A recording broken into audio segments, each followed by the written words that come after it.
अब तक हमने देखा कि सिया मानव को अवॉइड कर रही थी। इस वजह से मानव बहुत गुस्से में था। वही रात को जब सिया पानी पीने के लिए किचन में आई तो अचानक उसके सामने मानव आ गया और उससे सवाल पूछने लगा, क्यों तुम मुझे इस तरह इग्नोर कर रही हो? क्यों तुम मेरे सामने आने से बच रही हो? क्या यह सब उस वजह से हुआ जो हमारे बीच हुआ था? क्या तुम्हें मेरा टच, मेरा करीब आना इतना बुरा लगा कि तुम मेरे सामने तक नहीं आ रही? मानव के इतने सारे सवालों का सिया के पास कोई जवाब नहीं था, पर उसे एक बात बहुत अच्छे से पता थी, और वह यह थी कि उसे मानव के करीब आने से या टच करने से कोई बुरी फीलिंग नहीं आई।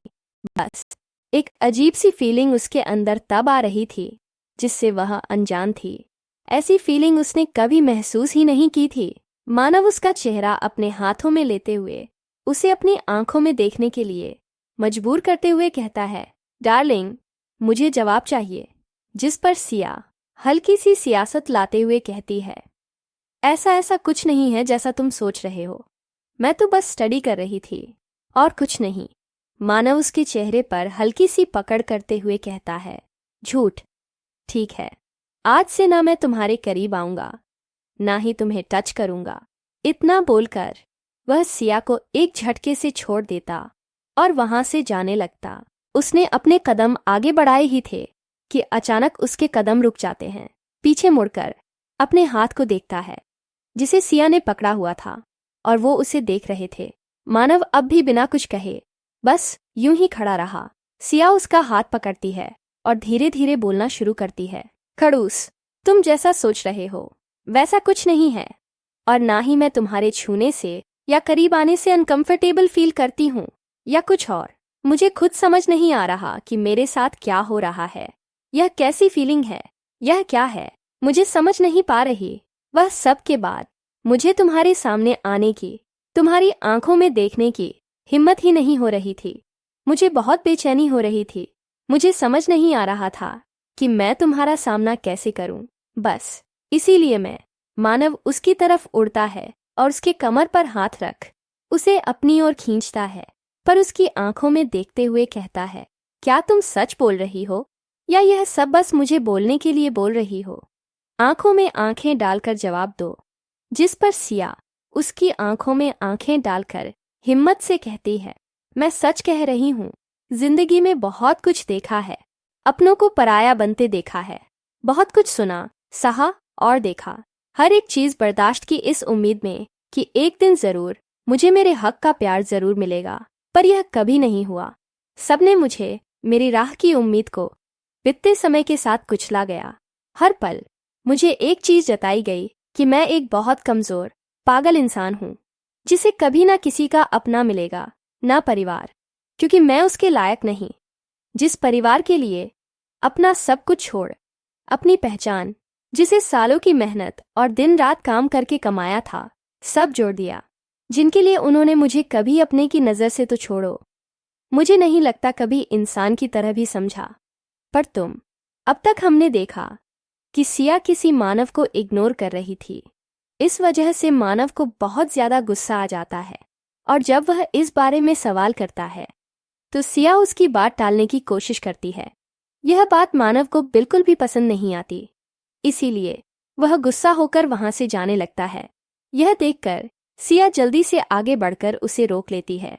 मानव के आगे बढ़ते कदम सिया के हाथ पकड़ने से रुक गए थे। वह बिना किसी इमोशंस के अपनी लाल आंखों से बस उसे देख रहा था, जिससे सिया थोड़ा डर गई थी, पर हिम्मत करते हुए वह अपनी मन की बात उससे बोलने लगती है। फिर वह अपना सर नीचे झुकाए हुए कहती है, तुम गलत समझ रहे हो। मैं जानबूझकर तुम्हें इग्नोर कर रही थी क्योंकि मुझे बहुत अजीब फीलिंग आ रही है। पेट में तितलियां उड़ती हैं ना, वैसी फीलिंग आ रही थी। दिल धड़क रहा था जोर जोर से। जब भी आंखें बंद करती हूँ तो वह तुम्हारा करीब आना, टच करना याद आता है। और सच कहती हूँ, बुरा नहीं लगा, डिस्गस्टिंग फील नहीं हुआ। परसों क्या फीलिंग है, क्यों है, नहीं पता, वही समझ नहीं आ रहा। बस इसीलिए तुम्हारे सामने आने से बच रही थी। मानव उसे एक झटके से अपने करीब खींचता है, एक हाथ से उसकी कमर को थाम कर दूसरे हाथ से उसके चेहरे पर आ रहे बालों को उसके कान के पीछे करते हुए उसकी आंखों में देखते हुए कहता है। इस वक्त मेरी आवाज में कुछ अलग था, एक जुनून, एक पागलपन। उसकी आंखें भी गहरी लग रही थीं। वह 1 मिनट तक उसे देख रहा था। वह उसे अपने करीब और खुद से सजा देता है और उसके चेहरे को एक तक देखने लगता है। मानव का खुद के इतने करीब आ जाने से सिया पहले हैरान हो जाती है, पर जल्दी शर्म के मारे अपनी आंखें नीचे झुका लेती है। यह देखकर मानव के चेहरे पर एक छोटी सी मिस्टीरियस मुस्कुराहट आ जाती है। फिर वह सिया को देखते हुए कहता है, यह लास्ट बार था। अगर अगली बार ऐसा कुछ करने का सोचा भी तो याद रखना, पनिशमेंट भी वैसे ही मिलेगी। तुम समझ रही हो ना? आज के बाद कभी भी मुझे नजरअंदाज मत करना, वरना यह तुम्हारे लिए सही नहीं होगा। क्योंकि कोई मुझे नजरअंदाज करे मुझे बिल्कुल पसंद नहीं, और खासकर तुम। उसके सवाल पर सिया थोड़ी हिम्मत करते हुए उसकी आंखों में देखते हुए कहती है, और ऐसा क्यों है? उसके सवाल पर मानव की आंखें और ज्यादा गहरी हो जाती हैं और वह उसकी आंखों में देखते हुए रहता है। तूने जवाब चाहिए? उसकी बात पर सिया कुछ कहती, तभी उसे अपने गाल पर मानव के बड़े रफ हाथ महसूस होते हैं जो धीरे धीरे उसके गालों को सहला रहे थे, और उसके हाथों का अंगूठा फिर से उसके गाल के किनारे के आसपास घूम रहा था। यह देखकर और महसूस करके सिया को अचानक बेचैनी होने लगती है। उसके अंदर वही फीलिंग आने लगती है जो स्टडी रूम में मानव के करीब आने से आ रही थी।